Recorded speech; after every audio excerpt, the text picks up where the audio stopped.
Welcome back to another technical deep dive here in the debug zone.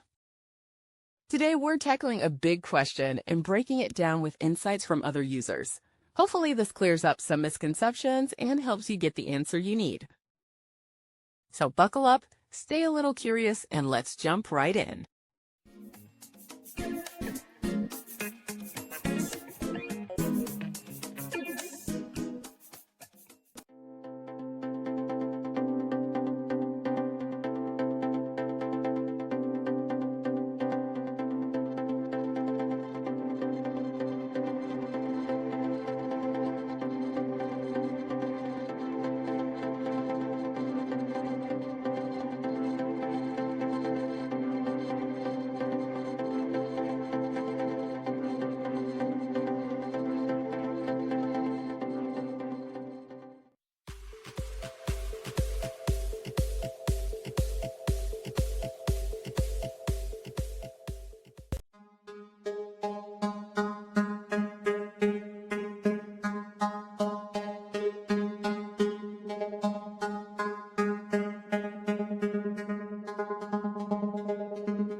And that's a wrap.